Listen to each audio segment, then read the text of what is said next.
ভোগ্যপণ্য আমদানিতে dollar না মিললে রোজায় বাজার চড়া হওয়ার শঙ্কা। রিজার্ভ থেকে ডলার দিতে কেন্দ্রীয় ব্যাংককে বাণিজ্য মন্ত্রণালয়ের চিঠি। এলসি জটিলতা কাটানোর আহ্বান ট্যারিফ কমিশনের। এলসিটা যদি আমরা ঠিক মতো না পাই তাহলে আমার কাছে মনে হইতেছে একটু সমস্যা হইতে পারে। ডলারের যে অ্যাডজাস্টমেন্ট সেটা করার জন্য স্যার 30% প্রাইস ইনক্রিজ হবে স্যার।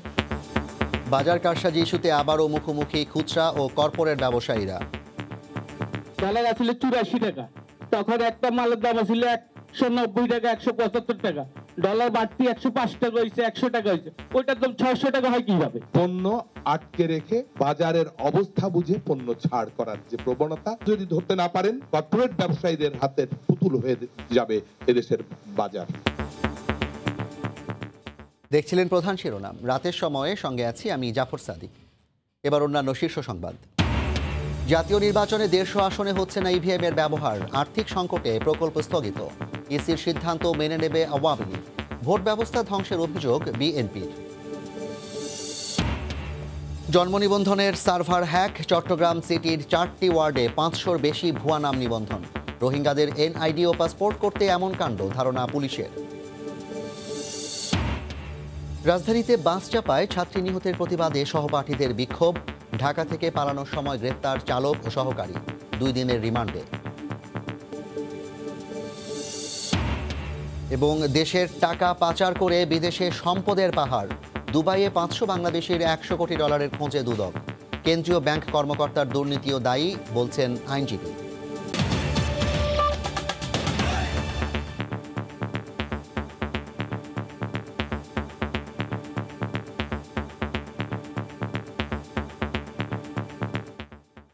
আমদানিতে ডলার না মিললে রোজায় ভোগ্যপণ্যের বাজার চড়া হওয়ার শঙ্কা দেখা দিয়েছে।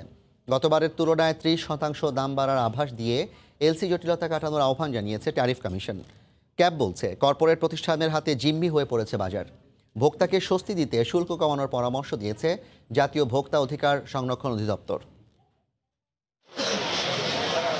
সরকারি তথ্যেই দেখা যাচ্ছে কয়েকদিন ধরে বাজারে বাড়ছে আদা রসুনের দাম। খুচরা মূল্যে ওঠানামায় অস্থির রয়েছে শুকনা মরিচের দামও। এবং আমাদের গোয়েন্দা সংস্থা আসছে রমজানে কেমন থাকবে এসব ভোগ্যপণ্যের বাজার, সেই উত্তর খুঁজতে সোমবার সকালে জাতীয় ভোক্তা অধিকার সংরক্ষণ অধিদপ্তরে ব্যবসায়ীদের সঙ্গে বৈঠকে বসেন সরকারি কর্মকর্তারা। সেখানে বাজার কারসাজির হোতা হিসেবে বড় ব্যবসায়ীদের দায়ী করেন খুচরা ব্যবসায়ীরা। ডলার আসলে 84 টাকা, তখন একটা মালের দাম ছিল 190 টাকা, 175 টাকা।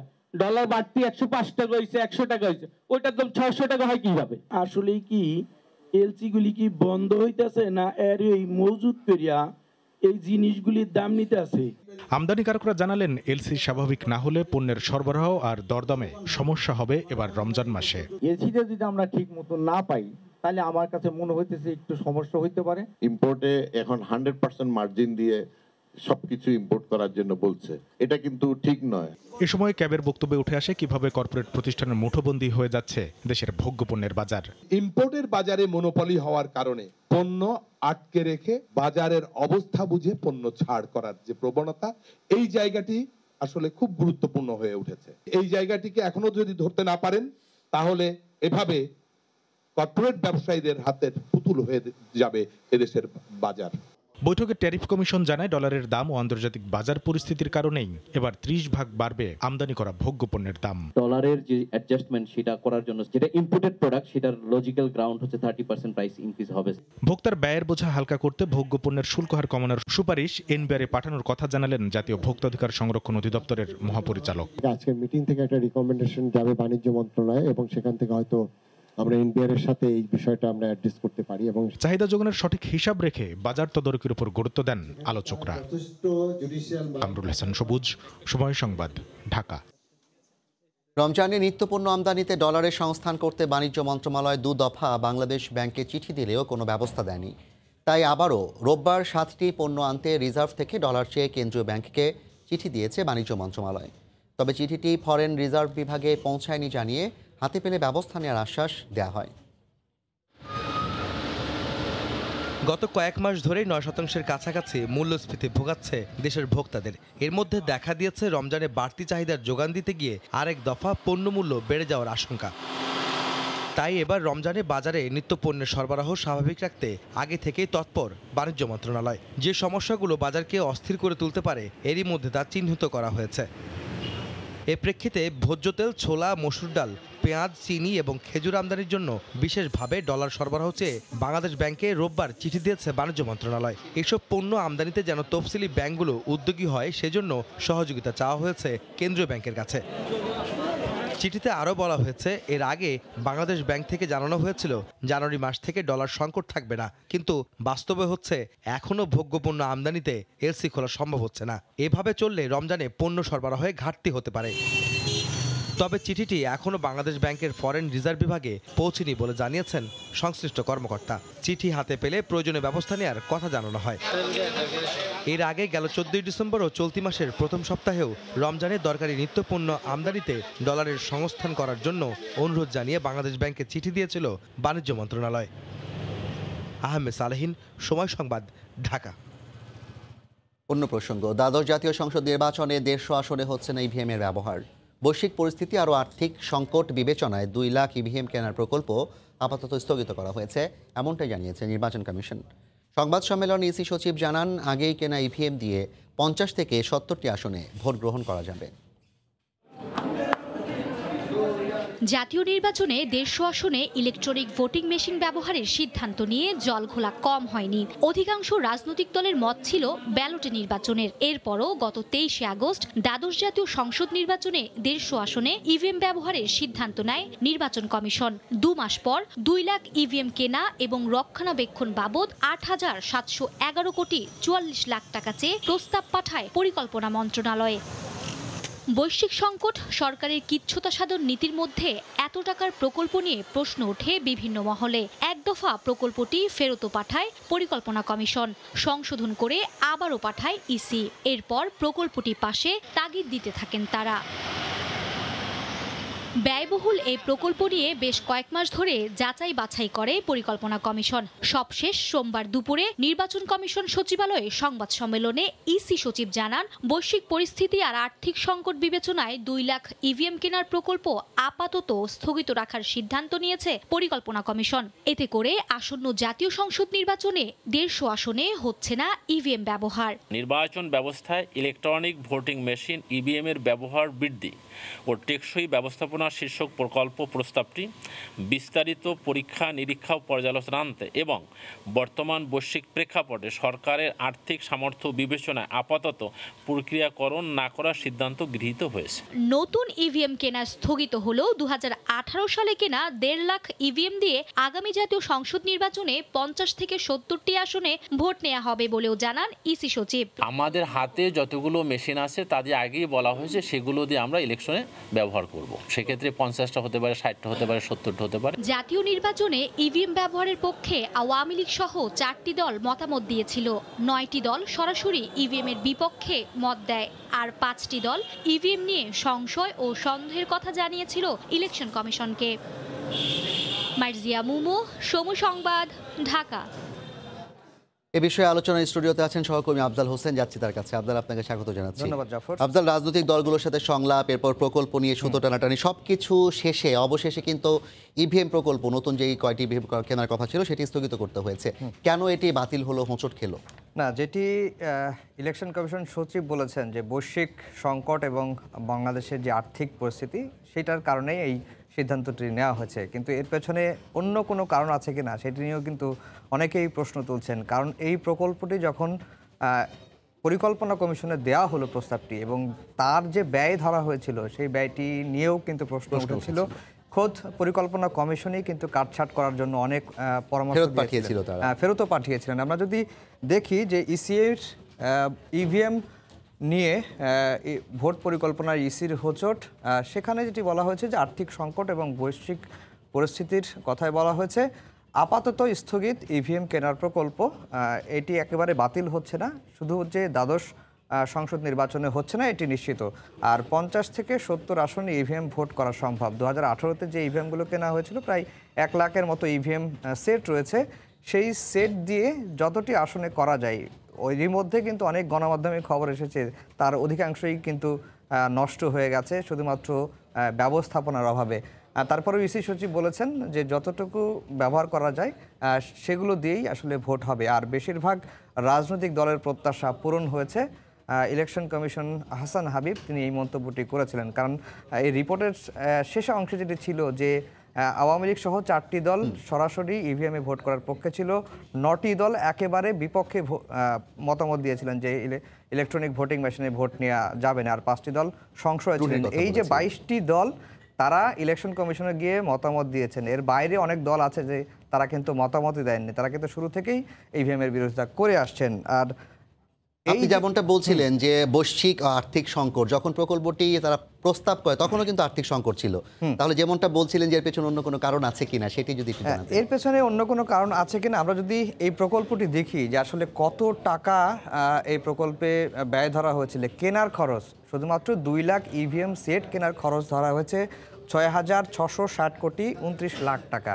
যে ইভিএমগুলো 2018 সালে 1 লাখ প্রতি সেট 1 লাখ করে কেনা হয়েছিল, সেই ইভিএম প্রতি সেট 2 লাখ করে ধরে এই 2 লাখ ইভিএম সেট কিনতে 6,660 কোটি 29 লাখ টাকা ধরা হয়েছিল। ইভিএম রাখার ঘর নির্মাণের জন্য 369 কোটি, ইভিএম পরিবহন আনা নেওয়ার জন্য 270 কোটি, মাইক্রোবাস ভাড়া 6টি মাইক্রোবাস ভাড়া বাবদ 6 কোটি, সিসি ক্যামেরার জন্য 131 কোটি টাকা। পরিকল্পনা কমিশনে যখন এই প্রস্তাবটি দেয়া হলো, পরিকল্পনা কমিশন বিষয়টি দেখেছেন, দেখে বলেছেন যে ইভিএম রাখার ঘর, ইভিএম পরিবহন, এই যে খাতগুলো আছে এই খাতগুলো আসলে অস্বাভাবিক ব্যয় দেখানো হয়েছে বা অস্বাভাবিক খরচ চাওয়া হয়েছে, সেটি কাটছাটের জন্য কিন্তু সংশোধনের জন্য ইলেকশন কমিশনে ব্যাক করলেন। ইলেকশন কমিশন শুরুর দিকে বলছিলেন যে এই টাকা ছাড়া আসলে সম্ভবই না, পরে তারা সংশোধন করে আবার পরিকল্পনা কমিশনে পাঠিয়েছেন, কিন্তু কি সংশোধন করেছেন সেটি কিন্তু জানা যায়নি। আজকের ব্যাপারটি নিয়ে রাজনৈতিক দলগুলোর মন্তব্য কি? রাজনৈতিক দলগুলো যেটি বলছে, আওয়ামী লীগ বলছে যে নির্বাচন কমিশন যে কটি আসনেই তাদের সামর্থ্য অনুযায়ী ইভিএমে ভোট করতে চায় তাতেই তারা আপত্তি নেই বা তারা তাতেই সম্মতি জানিয়েছেন, এবং বিএনপিকে বলেছেন নির্বাচনে আসতে, নির্বাচনই আসলে ক্ষমতায় যাওয়ার একমাত্র হাতিয়ার। এ নিয়ে একটি রিপোর্ট রয়েছে, আমরা এখন সেই রিপোর্টে দেখব। দ্বাদশ জাতীয় সংসদ নির্বাচনে 300 আসনেই ইভিএমের পক্ষে ছিল আওয়ামী লীগ, আর এর বিরোধিতা করে আসছিল বিএনপি সহ বেশ কয়েকটি রাজনৈতিক সংগঠন। নির্বাচন কমিশন 150 আসনে ইভিএমের নির্বাচন করার সিদ্ধান্ত নিলেও অবশেষে সে সিদ্ধান্ত থেকে পিছু হটেছে কমিশন। আওয়ামী লীগ বলছে নির্বাচন কমিশন তাদের সামর্থ্য অনুযায়ী যে সিদ্ধান্ত নেবে তা মেনে নেওয়া হবে। সোমবার বিকেলে রাজধানীর মিরপুরে এক অনুষ্ঠানে এমন প্রতিক্রিয়া জানান দলের সাধারণ সম্পাদক ওবায়দুল কাদের। ইভিএম আমরা 300 আসনে চাই, নির্বাচন কমিশন যতটুকু পারে করবে, 300 আসন আমাদের দাবি, না করতে পারলে তারা যা করে আমরা সেই সিদ্ধান্তই মেনে নেব। এছাড়া যারা ভুয়া ভোটার তৈরি করে ভুয়া নির্বাচন করে তারা রাষ্ট্র মেরামত করতে চায়, এটি হাস্যকর ছাড়া কিছুই নয়। বলেন বিএনপি বারবার রাষ্ট্রকে ধ্বংস করেছে আর শেখ হাসিনা মেরামত করেছেন।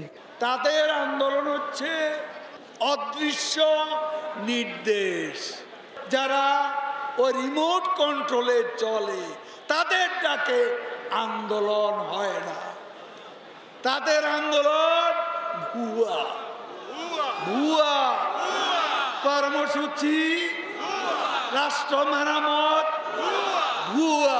এদিকে বিএনপির সরকার বিরোধী কর্মসূচির বিপরীতে আগামী জাতীয় সংসদ নির্বাচনকে ঘিরে নিজেদের দল গোছানো আর কর্মীদের সুসংগঠিত করার কাজে ব্যস্ত সময় পার করছে আওয়ামী লীগ। দলের নীতি নির্ধারকরা বলেন আন্দোলনের নামে বিএনপি বিদেশিদের সাহায্য ও জামায়াতের পেশি শক্তির ওপর ভর করে আরেকটি 111 তৈরি করতে চাইছে।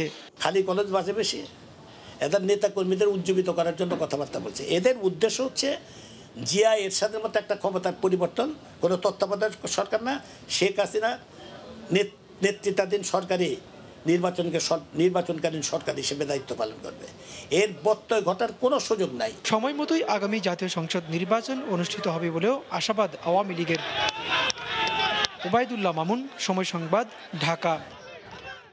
জাফর, একটু যদি ধরে ধরে আওয়ামী লীগের যে কথাগুলো ছিল সেগুলো ব্যাখ্যা করবেন। না, আসলে ইভিএম নিয়ে আওয়ামী লীগের যে অবস্থান সেটি পরিষ্কার। আওয়ামী লীগের সাধারণ সম্পাদক বলেছেন যে তারা 300 আসনে ইভিএম চান, এবং যখন ইলেকশন কমিশনের সাথে রাজনৈতিক দলগুলোর সংলাপ হলো সে সময়ও ইলেকশন কমিশনে গিয়ে আওয়ামী লীগ সাধারণ সম্পাদক কিন্তু একই কথা বলেছেন।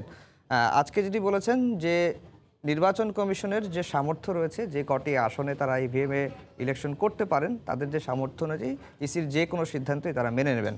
আর পরিবর্তন চাইলে বিএনপিকে নির্বাচনে আসতেই হবে।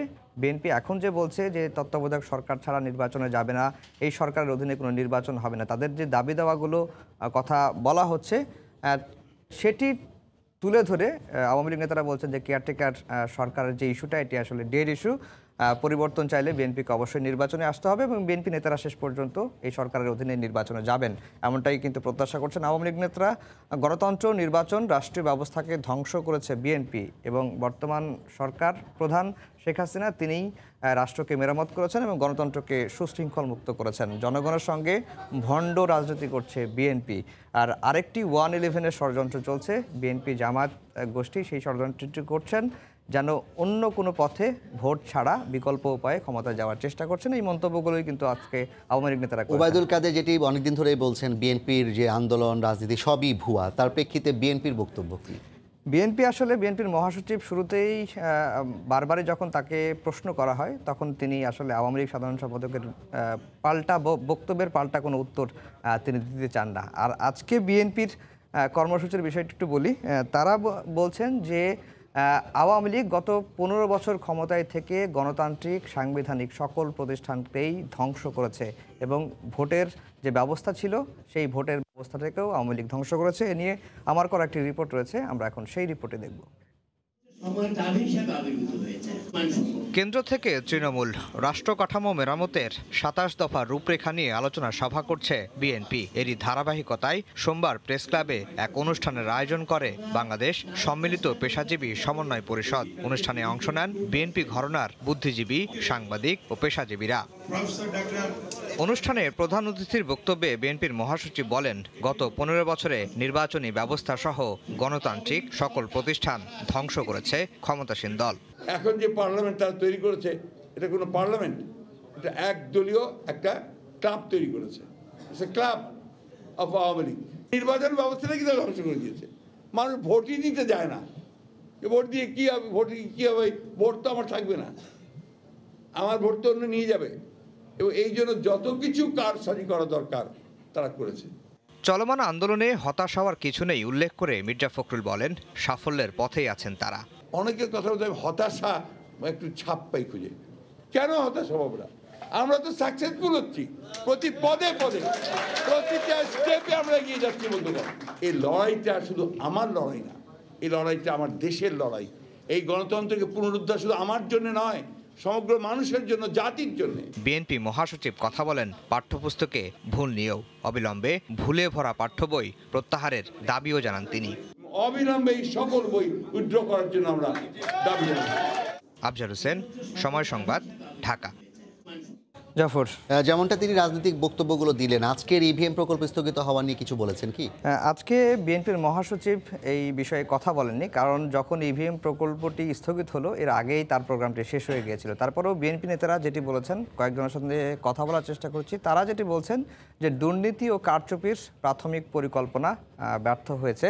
এটি তারা মনে করছেন, যদিও ইভিএম বা ব্যালট তারাকে কোনো ইস্যু হিসেবে দেখছেন না বিএনপি। তারা বলছেন যে এই সরকারের অধীনে কোনো নির্বাচন হতে দেওয়া হবে না এবং তারাও এই নির্বাচনে অংশগ্রহণ করবেন না। নির্বাচনী ব্যবস্থা ধ্বংস করেছে আওয়ামী লীগ। জাতীয় সংসদ একদলীয় ক্লাব বলতে আওয়ামী লীগের ক্লাবে পরিণত হয়েছে, এমন মন্তব্য করেছেন মির্জা ফখরুল। হতাশ হওয়ার কিছু নেই, আন্দোলন সফল হবে। হতাশ হওয়ার কিছু নেই বলতে তিনি আজকে প্রোগ্রামে যেটি বলেছেন যে অনেকের বক্তব্যে বা অনেককে দেখে মনে হচ্ছে তারা এই চলমান আন্দোলন নিয়ে হতাশ।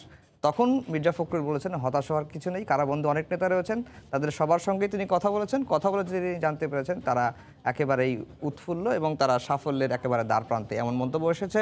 বুধবার নতুন কর্মসূচি, বিএনপির যুগপৎ আন্দোলনের ৪র্থ কর্মসূচি বুধবার ঢাকা সহ সারা দেশে সমাবেশ এবং মিছিল হবে এবং সেখানেই নতুন কোনো কর্মসূচি ঘোষণা করবেন বলে আমরা জানতে পেরেছি। বিএনপি মহাসচিব বলছেন হতাশ হওয়ার কিছু নেই, আন্দোলন সফল হবে, কিন্তু গণমাধ্যম সূত্রে জানা যাচ্ছে যে বিএনপির যে সাথে যারা বিভিন্ন সংগঠনগুলো যুক্ত আছে, যেমন গণতন্ত্র মঞ্চ, সেখানে ভাঙনের সুর, আন্দোলন নিয়েও প্রশ্ন আছে। তাহলে তিনি কিভাবে আন্দোলন সফল হওয়ার প্রসঙ্গ তুলছেন? যেটি নিয়ে আলোচনা হচ্ছে যে বিএনপি এখন যুগপৎ আন্দোলন করছে 4টি জোট এবং 54টি দল নিয়ে। এর মধ্যে সবচেয়ে গুরুত্ব যেটি দেওয়া হচ্ছে গণতন্ত্র মঞ্চকে, এবং এই গণতন্ত্র মঞ্চের অধীনে 7টি দল এবং সংগঠন রয়েছে।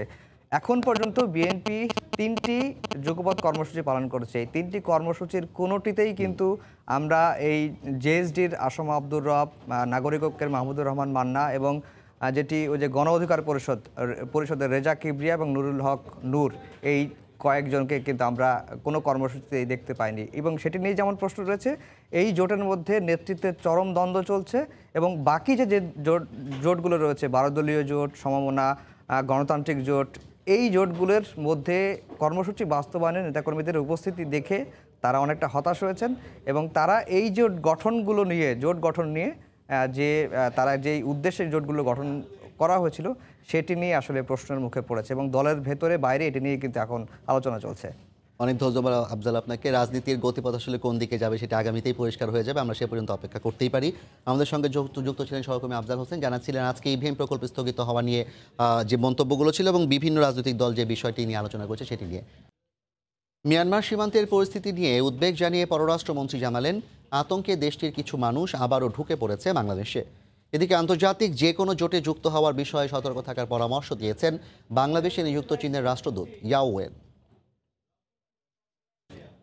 রূপপুর পারমাণবিক বিদ্যুৎ কেন্দ্রের পণ্যবাহী মার্কিন নিষেধাজ্ঞার আওতায় থাকা রাশিয়ান জাহাজ স্পার্টা 3-এর যাত্রাপথ এখন চীনের সাংহাই বন্দর। মোংলা বা ভারতের হলদিয়া বন্দরে পণ্য খালাসে ব্যর্থ হয়ে জাহাজটি সাংহাইয়ে ভিড়তে পারবে কিনা এমন প্রশ্ন ছিল ঢাকায় নিযুক্ত চীনের রাষ্ট্রদূতের কাছে। সরাসরি উত্তর না দিলেও এই কূটনীতিক জানান, রুশ জাহাজের উপর এ নিষেধাজ্ঞা মার্কিন যুক্তরাষ্ট্রের আন্তর্জাতিক নয়। Any sort of sanction should not affect the ordinary legal cooperation between any country. So they are not supposed to be under these sanctions. And these sanctions are mostly unilateral. It's not sanctioned by United Nations. মার্কিন যুক্তরাষ্ট্রের Indo Pacific strategy নিয়ে চীনা রাষ্ট্রদূতের পরামর্শ, কোনো দেশকে বাদ দিয়ে বা কারো বিরুদ্ধে জোট হলে তাতে যোগদানের ব্যাপারে সতর্ক থাকার। Either by US or by any countries, then it be open, then it be inclusive, not to exclusive any country or against any country. According to this standard, we'll see whether this initiative will be conducive to the common development of the world or create divisions or confrontations. So that is something we need to think of. এদিকে পররাষ্ট্রমন্ত্রী জানান, রুশ জাহাজের অবস্থান সম্পর্কে অবহিত নয় ঢাকা, তবে রূপপুরের পণ্য নিষেধাজ্ঞাবিহীন জাহাজে পাঠানোর আহ্বান জানানো হয়েছে রাশিয়াকে। আমরা এই সম্পর্কে কিছুই জানি না, আমরা শুধু জানি যে যেহেতু এটা স্যাংশন জাহাজ, সেই জন্য আমরা আমাদের পোর্টে অ্যালাউ করি না। জিরো লাইনে যে মারামারি চলতেছে দুইটা দলের মধ্যে, দুটেই মায়ানমারের, তার ফলে কিছু আতঙ্কে এদিকে এদিকে ছুটাছুটি করছে। হ্যাঁ, এবং situation is not very good, কারণ বাড়িঘর অনেক জ্বালিয়ে দিয়েছে। কর দিতে মানুষের হয়রানি কমানোর পাশাপাশি রিটার্ন দাখিল প্রক্রিয়া সহজ করা এবং আয়কর কর্মকর্তাদের কর ধার্য করার ক্ষমতা শিথিল করে আয়কর আইন 2023-এর খসড়ায় নীতিগত অনুমোদন দিয়েছে মন্ত্রিসভা। সকালে প্রধানমন্ত্রীর কার্যালয়ে শেখ হাসিনার সভাপতিত্বে মন্ত্রিসভার বৈঠকে এ আইনের অনুমোদন দেওয়া হয়। খসড়া আইনে অনলাইনে আয়কর পরিশোধ পদ্ধতি আরও সহজ করার বিধানও রাখা হয়েছে। এছাড়া এজেন্সি টু ইনোভেট A2I আইন 2022-এর চূড়ান্ত অনুমোদন দেয় মন্ত্রিসভা। সচিবালয়ে ব্রিফিংয়ে মন্ত্রিপরিষদ সচিব মাহবুব হোসেন জানান, নতুন আইনের ফলে আগের A2I প্রকল্প একটি স্বায়ত্তশাসিত এজেন্সি হিসেবে কাজ করবে।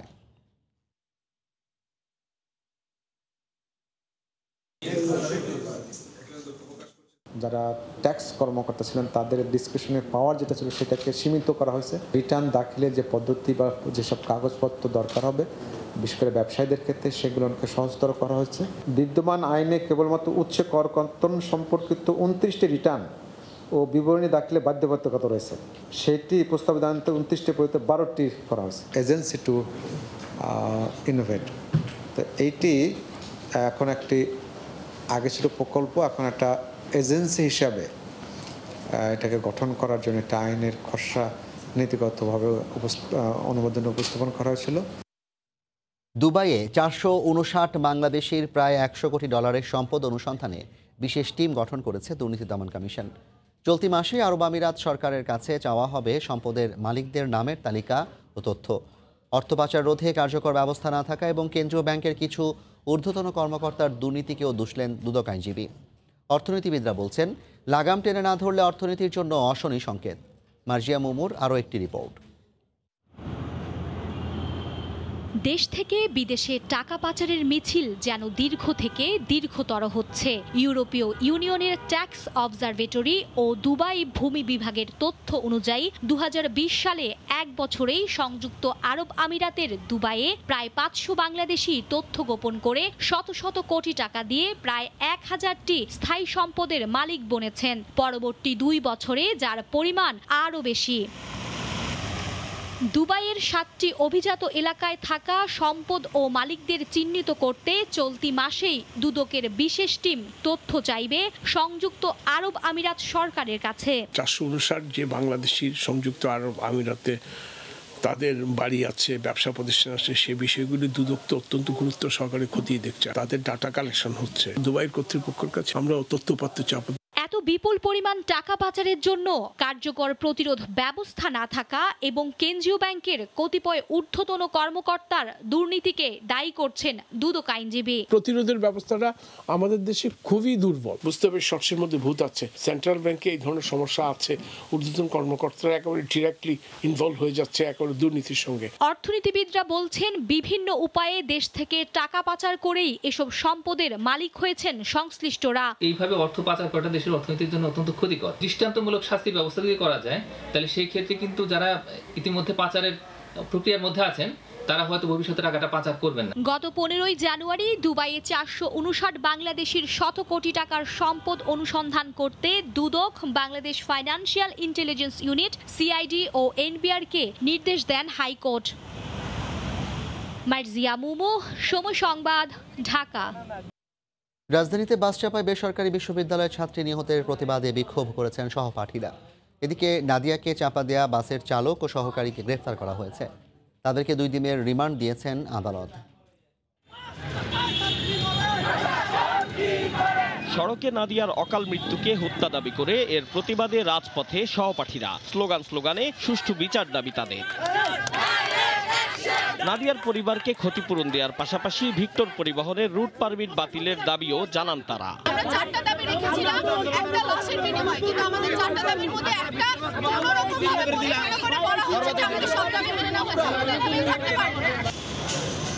এদিকে নাদিয়াকে চাপা দিয়ে পালালেও সোমবার সকালে মিরপুরের প্রিয়াঙ্কা হাউজিং এলাকায় অভিযান চালিয়ে গ্রেফতার করা হয় ভিক্টর পরিবহনের ঘাতক চালক ও সহকারীকে। তাদের ঢাকা ছাড়ার পরিকল্পনা ছিল বলেও জানায় পুলিশ। ঘাতক বাসের যে হেল্পার চালক লিটন এবং হেল্পার আবুল খায়েরকে মিরপুরস্থ শাহালি থানাধীন প্রিয়াঙ্কা হাউজিং হতে গ্রেফতার করা হয়। তারা পালানোর চেষ্টা করেছিল এবং তারা আত্মগোপনে ছিল। জন্ম নিবন্ধনের সার্ভার হ্যাক করে চট্টগ্রাম সিটি কর্পোরেশনের 4টি ওয়ার্ডের 500-র বেশি ভুয়া নাম নিবন্ধন করেছে হ্যাকাররা। রোহিঙ্গাদের এনআইডি ও পাসপোর্ট করাতে সংঘবদ্ধ চক্র জড়িত বলে ধারণা সংশ্লিষ্টদের। হ্যাকারদের ধরতে মাঠে নেমেছে পুলিশ। আশরাফুল আলম মামুনের ক্যামেরায় শফিকুল আলমের রিপোর্ট। দেশজুড়ে যখন রোহিঙ্গাদের জন্ম নিবন্ধন ও ভুয়া এনআইডি নিয়ে আতঙ্কে নিবন্ধন কেন্দ্রগুলো, তখনই চট্টগ্রামে 550-র বেশি ভুয়া নাম নিবন্ধন করেছে হ্যাকাররা। গত 15 দিনে সিটি কর্পোরেশনের 5টি ওয়ার্ডের সার্ভার হ্যাক করে নিয়ন্ত্রণ নেয় সংঘবদ্ধ চক্রটি। গত রোববারই 11 নম্বর কাঠঠুলি ওয়ার্ডের সার্ভার লগ ইন করেই কর্মকর্তারা দেখতে পান নতুন করেই একদিনেই সার্ভারে যোগ হয়েছে 341টি ভুয়া নাম। যখন আমরা রেগুলার কাজ করার জন্য যাই, আমাদের নাম্বারের সিরিয়ালের সাথে হ্যাকারের নাম্বারের কোনো মিল নাই। 20-30টা অতিরিক্ত 14, 15, 16, 17, 18, 19, 20 এগুলো আমি অবগত নই। গত 6 জানুয়ারি থেকে 18 জানুয়ারির মধ্যে 40, 38, 13 ও 32 নম্বর ওয়ার্ডে 123টি ভুয়া নাম নিবন্ধন করা হয়। অধিকাংশের ঠিকানা ছিল কক্সবাজারের উখিয়া ও চকরিয়া সহ নানা উপজেলার। সার্ভার সমস্যা করতে যে হ্যাক করতেছে এই কারণে দিতে পারে নাই।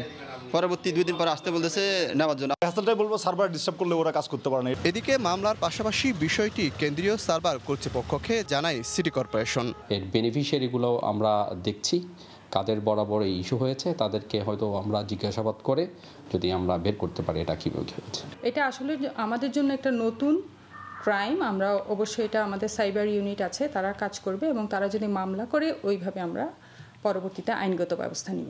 2019 সালে রোহিঙ্গাদের 50,000-এর বেশি এনআইডি জালিয়াতিতে জেলা নির্বাচন অফিসের 5 কর্মকর্তা সহ 10 জন জড়িত থাকার অভিযোগ ওঠে। শফিকুল আলম, সময় সংবাদ, চট্টগ্রাম।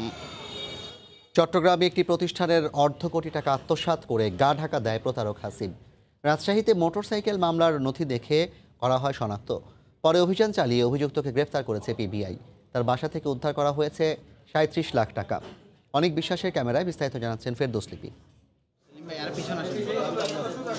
সিগারেট বিক্রির কথা বলে প্রায় ৫৪ লাখ টাকা হাতিয়ে গত বছরের অক্টোবরে চট্টগ্রাম ছেড়ে রাজশাহী চলে যায় পরিবেশক প্রতিষ্ঠানের কর্মকর্তা হাসিব শেখ। ড্রাইভিং লাইসেন্স না থাকলেও কেনেন মোটরসাইকেল। রাজশাহী শহরে ধরা পড়লে বাইক জব্দের পাশাপাশি যানবাহন আইনে মামলা হয়। সে মামলায় নথিতে দেয়া নাম ও মোবাইল নাম্বার নজরে আসে চট্টগ্রামের পিবিআই টিমের সদস্যদের। পরে তার অবস্থান শনাক্ত করে রোববার বিকেলে রাজশাহী থেকে হাসিবকে গ্রেফতার করে পিবিআই। কত টাকা আসবে বলতেছে, আমি 53 লাখ 88 হাজার টাকা আসবে।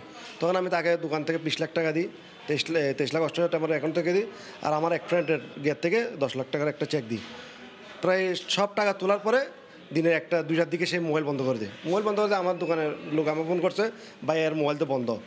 তখন আমি তারও মোবাইল ফোন করে দেখি মোবাইল ঢুকে না। তখন আমি সাথে সাথে থানায় যাই। RMP-তে একটা কেস স্লিপ পেয়েছে হাসিব নামে। তখন আমরা যাইতে একটু লেট হওয়াতে সে কিন্তু ওই এনআইডি কার্ডের আর একটা মোবাইল নাম্বার দিয়ে কিন্তু ওখান থেকে ব্যাক ওই কাগজপত্র ছাড়াই চলে গেছে। তখন ওইটার সূত্র ধরে আমরা তাকে পাইলাম। তাকে পাওয়ার পরে তাকে নিয়ে আবার পরে অভিযান করলাম। একসময় বেসরকারি মোবাইল অপারেটর প্রতিষ্ঠানের কর্মকর্তা ছিল হাসিব। সে কারণে জানতো নিজেকে আড়ালে রাখার সব কায়দা কানুন। ফলে প্রতারণা করেও নিজেকে এতদিন লুকিয়ে রাখতে সক্ষম হয় সে। ক্রাইম পেট্রোল দেখেও সে কিছুটা আপনার প্রযুক্তিতে একজনকে ট্রেস করার যে প্রযুক্তিটা থাকে এটা সম্পর্কে সে ভালোভাবে আপনার ওয়াকিবহাল ছিল, যার জন্য সে টাকাটা নেওয়ার সাথে সাথেই সে তার বাবা মাকে এক কাপড়েই ওখান থেকে নিয়ে আপনার এক টানে চলে গেছে হচ্ছে রাজশাহীতে। একই মামলায় আরো 2 আসামি এখনো পলাতক, যারা একই সিগারেট পরিবেশক প্রতিষ্ঠানের কর্মচারী। তাদের গ্রেফতারের চেষ্টা চলছে বলেও জানায় পিবিআই। ফেরদৌস লিপি, সময় সংবাদ, চট্টগ্রাম। যুক্তরাষ্ট্রে বন্দুক সহিংসতার খবর। লস অ্যাঞ্জেলেসে চীনা চান্দ্রবর্ষের অনুষ্ঠানে 10 জনকে গুলি করে হত্যার পর থেকেই ওই এলাকায় থমথমে পরিস্থিতি বিরাজ করছে। এই ঘটনায় অস্ত্রধারী নিজের গুলিতে মারা গেছেন। তার মৃতদেহ একটি কার্গো ভ্যানে পাওয়া যায় বলে জানিয়েছে পুলিশ। এখনও হামলার কারণ সম্পর্কে জানা যায়নি। লস অ্যাঞ্জেলেস থেকে লস্কর আল মামুনের রিপোর্ট। স্থানীয় সময় শনিবার রাত 10:22 লস অ্যাঞ্জেলেস থেকে 13 কিলোমিটার পূর্ব দিকে মন্টেরি পার্ক শহরের স্টার ড্যান্স স্টুডিওতে বন্দুক হামলার ঘটনা ঘটে, যেখানে অন্তত 60,000 এশীয়র বসবাস। প্রত্যক্ষদর্শীরা জানান, গোলাগুলির ঘটনাস্থলে দুদিনব্যাপী চীনা চান্দ্রবর্ষ উদযাপনে হাজার হাজার মানুষের সমাগম ঘটে। উৎসব চলাকালীনই হঠাৎ বন্দুকধারী অতর্কিত হামলা চালায়। এতে বেশ কয়েকজন হতাহত হন। The happening is last night about 10:30. People call me, say we have a street fair. They master shooting. Many people die and killed. We have to let the investigation unfold. We'll get answers from law enforcement. The important thing now is that people come together. বন্দুকধারী নিজের গুলিতেই আহত অবস্থায় থাকার পর মারা গেছে বলে জানিয়েছে পুলিশ। তার নাম হু ক্যান ট্রান। এদিকে বন্দুক হামলার ঘটনায় দুঃখ প্রকাশ করে মার্কিন প্রেসিডেন্ট জো বাইডেন এবং ভাইস প্রেসিডেন্ট কামালা হ্যারিস বিবৃতি দিয়েছেন। বন্দুক হামলা বন্ধে এ পর্যন্ত সরকার তেমন কোনো কার্যকর পদক্ষেপ নিতে পারেনি। বন্ধ হচ্ছে না অব্যাহত বন্দুক হামলা। তবে সাধারণ জনগণের প্রশ্ন, এই হামলার শেষ কোথায়? লস্কর আল মামুন, সময় সংবাদ, মন্টেরি পার্ক, লস অ্যাঞ্জেলেস, যুক্তরাষ্ট্র। বিপিএলে মাশরাফির পারফরমেন্স নজরকাড়া। এই বয়সেও তিনি যেভাবে খেলে যাচ্ছেন তা তরুণদের জন্য অনুসরণীয় বলে মনে করেন বিসিবির প্রধান নির্বাচক মিনহাজুল আবেদিন নান্নু। তার বন্ধু আব্দুর রাজ্জাকের কাছে মাশরাফি মানেই বিশেষ কিছু। তাই তো এই কিংবদন্তিকে একটি সুন্দর বিদায়ী ম্যাচ উপহার দিতে চান তিনি। লিজেন্ড ক্রিকেটার অলওয়েজ তো লিজেন্ডের মতোই চলে। তো সুতরাং মাঠের প্রতিটা স্টেপই ইয়াং যারা আছে এদের কিন্তু একটা শিকারও আছে যে কেমনে এই বয়সে এসে পারফর্ম করতে হয়, নিজের ফিটনেসটা ধরে রাখতে হয়। অনেক কিছু শিকার আছে ইয়াং প্লেয়ারদের জন্য, এটা অবশ্যই ইন্সপায়ার। আমরা চাই যে এরকম যারা প্লেয়ার আছে আমাদের, তারা মাঠের থেকেই যাতে যাদের শেষ করার সময় হয়েছে তারা যেন মাঠে থেকে শেষ করতে পারে। শুধু মাশরাফির ক্ষেত্রে, সবার ক্ষেত্রেই আসলে তাই হলে ভালো। আমি এটা বলবো না যে একজন কারোর জন্য হবে আর বাকিটা আমি জানি না, না, সবার জন্য হলেই ভালো, জিনিসটা ভালো লাগে। এ পর্যায়ে শীর্ষ সংবাদগুলো জানিয়ে দিচ্ছি আরেকবার। এলসি জটিলতা না কাটলে রোজায় ভোগ্য পণ্যের দাম বাড়ার শঙ্কা। রিজার্ভ থেকে ডলার দিতে কেন্দ্রীয় ব্যাংকে মন্ত্রণালয়ের চিঠি, ভোক্তার স্বার্থে শুল্ক কমানোর পরামর্শ। জাতীয় নির্বাচনে 150 আসনে হচ্ছে না ইভিএমের ব্যবহার, আর্থিক সংকটে প্রকল্প স্থগিত। ইসির সিদ্ধান্ত মেনে নেবে আওয়ামী লীগ, ভোট ব্যবস্থা ধ্বংসের অভিযোগ বিএনপির। এই ছিল রাতের সময়, সঙ্গে থাকুন সময়।